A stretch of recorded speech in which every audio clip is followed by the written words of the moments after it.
네, 여러분 안녕하십니까. 지금부터 방송 광고 결합 판매 현 과제와 중소방송 공적 지원 방안 모색을 위한 중소방송 공동주최 세미나를 시작하겠습니다.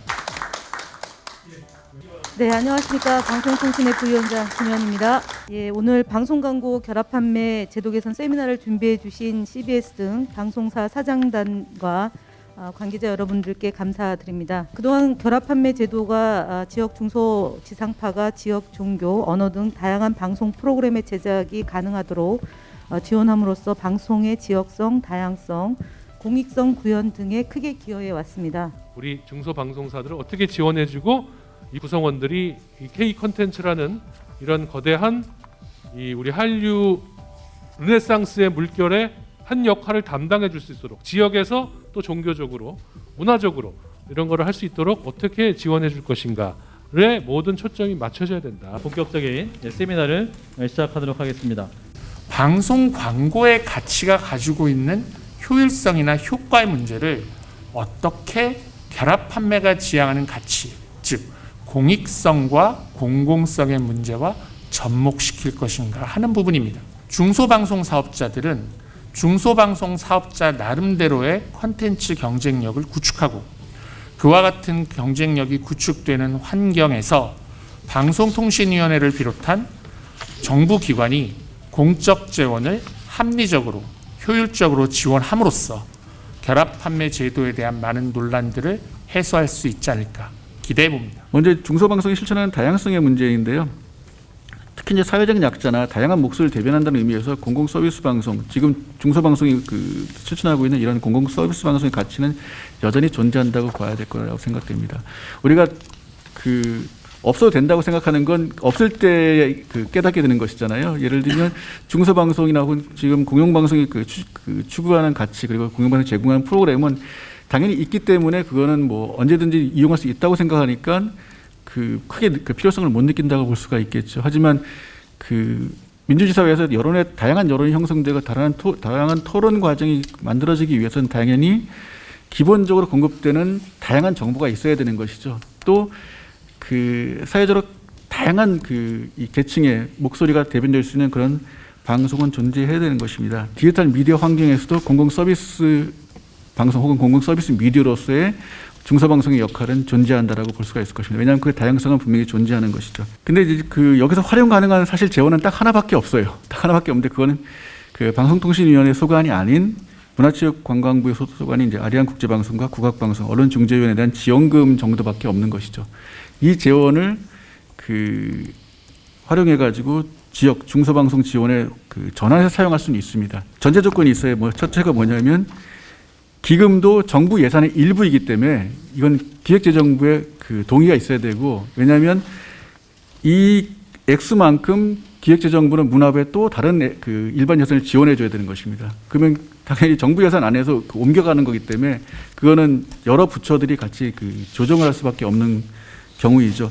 다만 최근에 이제 아리안국제방송에 대한 지원금이 지속적으로 줄고 있고 또 그 부분에 대해서는 기재부가 문화부의 일반 예산을 편성하고 있기 때문에 그 부분을 좀 더 전향적으로 지역과 중소방송사 지원에 전환할 수 있는 방안을 고려할 수 있을 것 같습니다. 그런데 이건 또 장기적인 방안은 절대 아니라는 것입니다.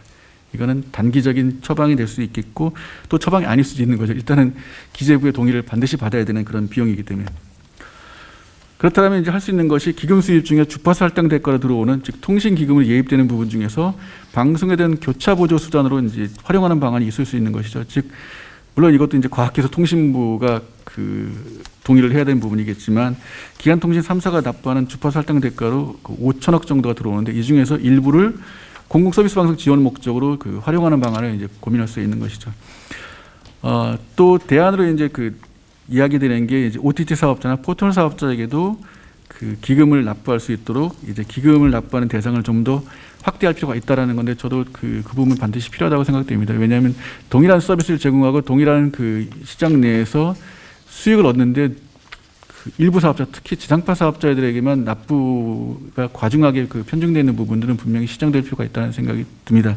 지금 저희가 논의하는 이 대상 방송사들이 지역 MBC라든가 9개의 지역 민방이 아닌 100% 자체 편성을 하고 있는 독립형 지역 중소방송사라고 부르는 게 맞을 것 같고요. 그러니까 어떠한 소유 형태가 됐든지 간에 이 방송사들은 네트워크사, 키사에 의존하지 않고 자기들 스스로가 100% 자체 편성을 하는 방송사들이고요. 그리고 또 하나는 종교방송 같은 경우도 저희들이 자꾸만 이것을 너무 표면적으로 선교라든가 아니면 기타 그 종교의 한 기능의 목적으로만 이해를 했는데 CBS라든가 몇몇 방송사가 보여줬던 것처럼 기본적으로 종교방송은 종교의 사회적 공익성을 확보를 하고 각 종교가 가지고 있는 가치를 통해서 이 사회의 건강한 감시를 수행하는 것이 기본적인 책무라고 봅니다. 그렇게 봤을 때 이런 방송사들을 여전히 2000년 전에 있었던 구방송법에 따라서 전문 편성이라든가 특수목적 방송으로 구분하는 게 맞느냐라고 하는 그런 좀 의문이 들고요. 또 하나의 강과성 특징은 간혹 가다가 이 결합 판매에 대한 대안으로 그 종교 재단이 소유하고 있는 종교 방송에 있어서의 재단의 출연금이라든가 기부금, 지원금을 확대하자라고 말씀을 하시는 분도 계신데 상당히 지금 이게 약간 양면성이 있다고 보여집니다. 그러니까 현재 있는 종교 재단에서 그렇게 큰 액수의 그 기금을 지출을 하게 될 경우에 그러한 지배 구조가 방송의 편성이라든가 자율권에 영향을 미칠 수도 있겠다라는 그러한 우려가 있고요. 그런데 문제는 아까 그 심영섭 교수님 지적하셨던 것처럼 과기부가 운영하고 있는 약 1조 2천억 원 정도의 그 방송통신 발전 기금을 보면 디지털 콘텐츠 코리아 펀드라든가 디지털 콘텐츠 산업 생태계 활성화 등 그러니까 정확히 어떠한 성과와 목적을 로 집행이 되며 그것에 대한 평가가 가능한지에 대한 그런 것도 확인할 수 없는 그런 기금들이 있습니다. 좀 그런 부분들이 봤을 때 이 아까 그 심영석 교수님이 교차 보조라고 하셨지만 이제는 그 중앙방송사가 중소방송사를 교차 보조하는 것이 아니라 확대되고 있는 미디어 시장의 분야가 축소되고 있고 분명히 공익적 역할을 담보해야 되는 방송 부분 쪽으로 교차 보조를 해야 되는 부문 간의 교차 보조가 필요하다. 수익의 양이 많지 않기 때문에 지금 만약에 당장에 이 방송발전기금으로 다 들어간다면은 현재 여유자금만으로는 한 2년 정도 지나면은 방발기금이 다 바닥날 가능성이 높습니다. 그래서 이 부분으로는 방통에서 단독으로 하기 어렵기 때문에 입법 정도가 필요하고 그래서 아까 말씀하신 것처럼 대형 부가통신 사업자 전체 캐파가 늘어나면서 수익이 늘어나면서 거기서 중소방송도 지원의 필요성이 있다는 것을 이렇게 명확하게 해줘야지 이게 방통이나 과기정통부나 협의를 해서 이 부분에 돈이 들어갈 수 있다고 생각합니다. 이 공공성 있는 채널들이 사업자들이 시청자들한테 도달할 수 있도록 도와주는 역할을 정책적으로 사실 많이 하고 있었습니다. 그런데 그런 시스템에서 볼 때는 우리가 지금 했던 결합 판매 제도도 힘 있는 그동안 이제 여력이 되는 데에다가 얹혀주는 거기 때문에 머스트 캐리 제도나 머스트 오퍼 제도랑 사실은 유사한 시스템이었다고 생각합니다. 그렇지만 이제 현재 과거에는 이제 여유가 있었는데 광고주나 지상파 방송이 이제 지금은 여력이 없기 때문에 이런 문제가 생겨서 여기서 우리가 개선해야 될 규제 개선 부분도 여전히 우리 영국이나 영국이 이제 계속 요구하는 것처럼 머스트 캐리 그러니까 어떻게 하면은 이 청취자한테 오디언스한테 도달할 수 있도록 도와주는 것 그런 쪽으로 많이 고민해야 되지 않을까 그것이 어떤 것인지 이제 같이 고민해야 된다고 생각합니다. 우리가 정부 광고법 이제 쭉 말씀 많이 하신 저는 100% 동의를 하고 있고요. 그래서 이제 이렇게 방송 광고 부분은 이제 독립해서 코바코에서 이제 분리 대행하게 하고 저는 다만 여기에 분리 대행하는 것에만 끝나는 게 아니라 이 분리해서 대행하도록 하되 여기에 한해서 즉 정부 광고 중에서 방송 광고에 한해서 이것을 예컨대 이제 우리가 이제 광고를 해 나갈 경우에는 여기에는 제한적으로 결합 판매를 계속 유지하는 것이 바람직하겠다. 말하자면 정부 광고이기 때문에 정부 광고 중에서 방송 광고에 한해서는 결합 판매를 유지하는 방안으로 하는 게 좋겠다.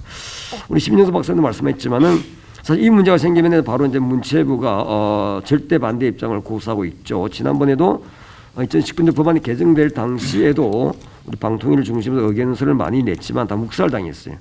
이럴 경우는 어떻습니까? 이 법이 바뀌기 전까지 또는 정부 조직 개편하기 전까지는 결과적으로는 이제 우리 국무조정실을 중심으로 해서 이걸 조정할 필요가 있고 중재줄 필요가 있습니다. 사실 그런 노력들이 없던 점에 대해서는 상당히 아쉬운 점이 있는데요. 그래서 최소한 우리가 19대 국회에서도 이런 법안이 나왔었고 이번에도 역시 이제 이 법안이 나와 있습니다.